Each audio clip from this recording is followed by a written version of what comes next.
आज शनिवार, सकाळची शाळा. पण आजचा शनिवार नेहमीपेक्षा थोडा वेगळा आणि खास होता.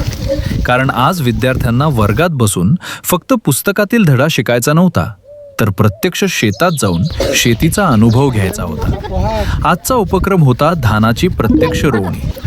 सर आणि मी अगोदर 1-2 शेतकऱ्यांची चर्चा करून हा उपक्रम ठरवला. विद्यार्थ्यांना जेव्हा या उपक्रमाची माहिती मिळाली तेव्हा सगळे विद्यार्थी एकदम खुश झाले. कारण आज त्यांना वर्गात बसून शिकायचं नव्हतं, तर थेट शेतात जाऊन काहीतरी नवीन अनुभवायचं होतं. मग काय, शाळेतील सर्व शिक्षक, मी आणि सर्व विद्यार्थी मिळून शेताच्या दिशेनं निघालो.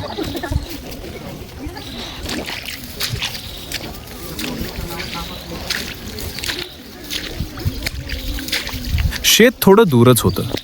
शेतात जाण्यासाठी पक्का रस्ता सोडा, साधी पायवाट सुद्धा नव्हती.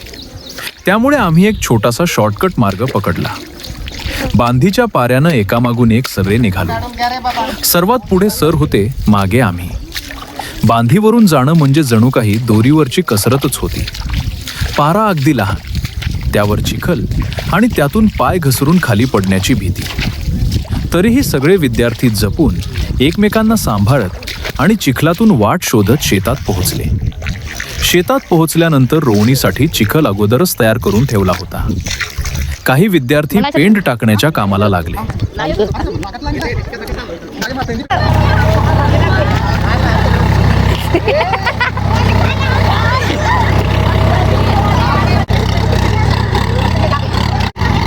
त्यानंतर सरांनी विद्यार्थ्यांना धानाची रोवणी कशी करायची, रोपं कशी लावायची याबाबत थोडं मार्गदर्शन केलं. आणि मग काय, सर्व मुलं मुली, सर आणि मी मिळून धान रोवणीला सुरुवात केली.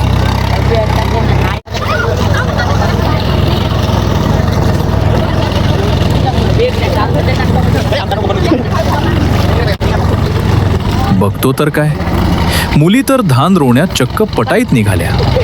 एकामागून एक रोपं अगदी व्यवस्थित लावत होत्या. पण मुलंही काही मागे नव्हती. अगदी गंमत जम्मत करत, एकमेकांना मदत करत आणि चिखलात मस्ती करत आमची धान रोवणी सुरू होती. काही वेळात तर मुलींनी आपापली पाते पाडून मागे राहिलेल्या मुलांनाही मदत करायला सुरुवात केली. या उपक्रमातून विद्यार्थ्यांनी केवळ धानाची रोवणीच केली नाही, तर एकत्र काम करण्याची, एकमेकांना मदत करण्याची आणि श्रमाचं महत्त्व समजून घेण्याची शिकवणही घेतली.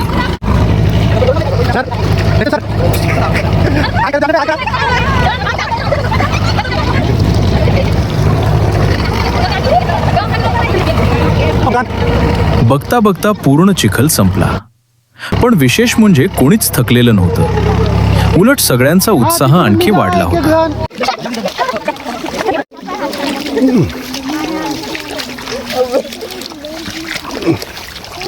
मग शेतकरी काकांनी ट्रॅक्टर शेतात फिरवला आणि पुन्हा रोवणीसाठी चिखल तयार केला. त्यानंतर पुन्हा एकदा आम्ही रोवणीला सुरुवात केली आणि काही वेळात तो भागही रोवून काढला. हे सगळं पाहून शेतकरी काका खूप आनंदी दिसत होते. कारण आज त्यांच्या शेतात फक्त धानाची रोवणी झाली नव्हती, तर विद्यार्थ्यांच्या मनात शेतीविषयी प्रेम आणि शेतकऱ्यांविषयी आदराची बीजही रोवली गेली होती. शेती म्हणजे फक्त पुस्तकात वाचण्याचा विषय नाही, तर शेतकऱ्यांच्या घामातून आपल्या ताटात अन्न येतं, हे विद्यार्थ्यांनी आज प्रत्यक्ष अनुभवातून शिकलं. त्यानंतर सर्वांनी हातपाय स्वच्छ धुतले आणि पुन्हा शाळेची वाट पकडली.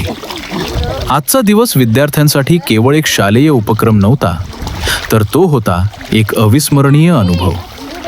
आज विद्यार्थ्यांनी शेती शिकली, श्रमाचं महत्त्व शिकले, सामूहिक कामाची भावना शिकली आणि सर्वात महत्त्वाचं म्हणजे अन्न निर्माण करणाऱ्या शेतकऱ्यांच्या कष्टांचा सन्मान करायला शिकले. या उपक्रमामुळे विद्यार्थ्यांना अनुभवातून शिक्षण मिळाले.